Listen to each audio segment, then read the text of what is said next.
Fatima Shirazi homemade product इस्तेमाल करने से 1 मंथ में 10 kg तक आप अपना वजन कम कर सकते हैं। Fatima Shirazi homemade product, golden heights colony, pillar number 213, Rajendra Nagar, Hyderabad. अस्सलाम वालेकुम दोस्तों, जैसा कि आप सब जानते हैं कि ईद से 2 दिन पहले जब हैदराबाद अपनी खुशियों को मनाने का इरादा कर रहा था और अपनी खुशियों की तैयारी कर रहा था, वहीं हैदराबाद के सनत नगर में एक ऐसी वारदात अंजाम दी गई जिसने सारे हैदराबाद को हिला करके रख दिया और हिंदुस्तान के कोने कोने में इस वारदात की चर्चा होने लगी। मैं बात करने जा रहा हूँ उस मासूम 8 साला वाहिद की कि जिसका बेदर्दी के साथ एक ट्रांसजेंडर ने कत्ल कर दिया। कत्ल की वजूहात जब आप सुनेंगे तब आप हैरत में रह जाएंगे। हालांकि पुलिस ने इस मसले में अभी किसी किस्म का इंकशाफ नहीं किया है, पुलिस की जानिब से स्टेटमेंट्स नहीं दिए गए हैं, प्रेस मीट्स अभी नहीं हुई हैं, लेकिन फिर भी जो अभी तक इतलात जो सोर्सेस से हमें पता चल रहा है, वो कत्ल जो बच्चे का किया गया है वो किसी एक जादू को हासिल करने के लिए, किसी शक्ति को हासिल करने के लिए किया गया। मेरे पीछे यहाँ पर मकान है उस मासूम लड़के का, 8 साला अब्दुल वाहिद खान का। ये दरअसल पूरी वारदात है ईद से 2 दिन पहले की, जब अपने वालिद के हमरा वो स्कूल से वापस आता है। तकरीबन 4:30 पौने 5 का वक्त था। बच्चा स्कूल से अपने वालिद के साथ आता है। अपने वालिद के साथ आने के बाद बच्चे को घर पे ड्रॉप किया जाता है और बच्चा घर में चला जाता है और फिर तकरीबन 5 के करीब बच्चा अपने घर से निकलता है। उस वक्त असर की अज़ान हो रही थी। तो उमूमन होता ये है कि बच्चा क्योंकि रोज़ेदार भी रहा है और बच्चा पूरी नमाज़ें भी पाबंदी से पढ़ता है, वो बच्चा मस्जिद को जाने के लिए निकलता है और फिर उसके बाद से लापता हो जाता है। जब घर वाले तलाश करते हैं, काफ़ी देर हो जाती है। तलाश करने के बाद एक सीसीटीवी कैमरा करीब में मौजूद होता है। उस सीसीटीवी कैमरे को चेक करने के बाद पता चलता है कि बच्चा मस्जिद की जानिब गया, लेकिन वहाँ पर से इमरान नामी ट्रांसजेंडर ने उस बच्चे को यहाँ पर खींच लाया। उस बच्चे को कुछ बता कर के लाया, इसी रास्ते से वो लेकर के आया। मैं आपको बता सकता हूँ, यहाँ पर उसका मकान है। बच्चे को लेकर के वो यहाँ से आया और सीसीटीवी कैमरा में जो सारा रिकॉर्ड हुआ, वो सीसीटीवी कैमरा वहाँ मौजूद है। वहाँ की सीसीटीवी कैमरा में दिखा के बच्चा जो है इस मकान में जा रहा है। हालांकि यहाँ पर भी एक सीसीटीवी कैमरा मौजूद था, लेकिन इतलात ये मिली है कि इस कैमरे को पहले ही उसकी जानिब से तोड़ दिया गया। तो कहीं ना कहीं पर ये साबित हो रहा है कि उसका इरादा पहले से था कि वो किसी किस्म का क्राइम करेगा।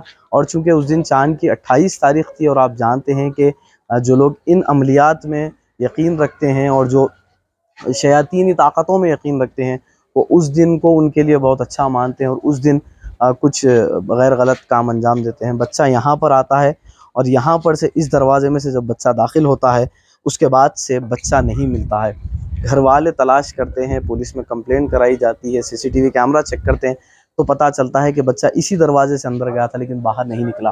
पूछताछ करने पर वो बताता नहीं है, लेकिन जब उसे पीएस ले जाया जाता है और फिर वहाँ पर एक ऑटो वाले को बुलाया जाता है, वो ऑटो वाला तमाम बातें बताता है कि उस बच्चे की लाश को एक बॉक्स में, एक बकेट में डाल करके एक नाले में फेंक दिया गया। वो नाला यहाँ से काफ़ी करीब है और वहाँ पर उसे फेंक दिया गया है और ये सारी वारदात सीसीटीवी में कैद हो चुकी थी। दोस्तों, जिस अंदाज से उस मासूम का कत्ल किया गया, अगर आप वो सुनेंगे तो आपके जिस्म का एक एक पुर्जा पुर्जा अलग हो जाएगा। इस किस्म की दरिंदगी, इस किस्म की शैतानियत के साथ उस मासूम का कत्ल अंजाम दिया गया। अब उसके बाद इस मकान में बस्ती की आवाम गुस्से में आती है, नाराज़ होती है और इस मकान में तोड़ फोड़ कर दी जाती है। और यहाँ पर बताया जाता है कि उसके रिश्तेदार भी अतराफ़ में मौजूद थे जो इस मकाम से फ़रार इख्तियार कर लिए। अब असल बात यह है कि बस्ती के लोगों का ये बताना है कि वो ट्रांसजेंडर हाल ही में बना, पहले वो ट्रांसजेंडर नहीं था और वो 2-3 साल का कुछ अरसा हुआ होगा या उससे ज़्यादा का वक्त हुआ होगा उसे अपना जेंडर चेंज करके। अब वो क्यों बना था, किस वजह से बना था और फिर 28 तारीख को इस मासूम का कत्ल करने की वजह क्या थी। पुलिस इस पूरे मसले में फिर इन्वेस्टिगेशन करे, न सिर्फ इन्वेस्टिगेशन करे बल्कि फास्ट ट्रैक कोर्ट में इस केस को इतनी तेज़ी से चलाया जाए कि इसे फांसी की सज़ा तक मिलनी चाहिए। जो सीवियरिटी रही है, जिस अंदाज से मैं बता नहीं सकता हूँ, क्योंकि उनके घर वालों पर इस वक्त क्या बीत रही है। आप सोच के देखें कि इस मोहल्ले में बच्चे बाहर निकलने के लिए सोच रहे हैं, ना सिर्फ इस मोहल्ले में बल्कि हैदराबाद के कई इलाकों में हम कई दिन से देख रहे हैं कि लोग परेशान हैं इस वारदात के बाद से कि भाई अब अपने बच्चों को अगर पड़ोसी पर भी एतमाद ना किया जाए, बच्चा अपने घर से भी ना निकले, तो फिर बच्चा जाए कहाँ।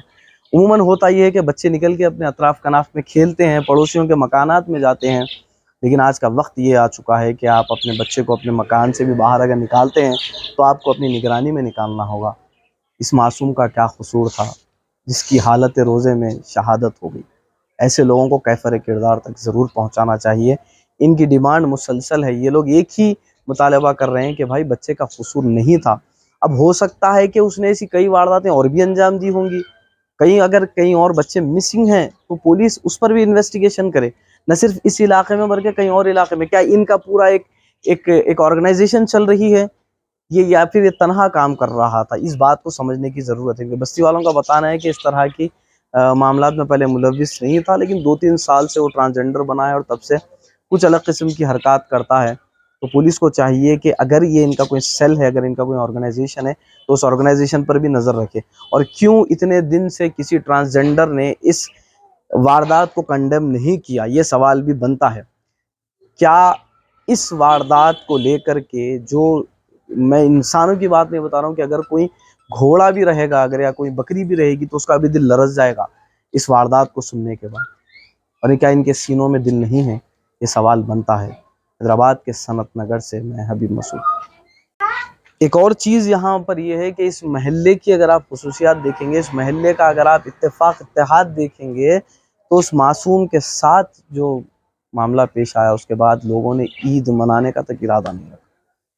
जब हैदराबाद खुशी मना रहा था, सारा मुल्क खुशी मना रहा था ईद की, तो इस बस्ती में गम व मातम का माहौल फैला हुआ था। हर कोई इस मासूम के कत्ल पर अफसुर्दा था। पहना नए नए कपड़े तक लोगों ने नहीं पहने, और इस मासूम के लिए लोगों ने अपनी ईद कुर्बान कर दी। अल्लाह से हम दुआ करते हैं कि अल्लाह ताला उस मरहूम के घर वालों को सब्र जमील अता फरमाए।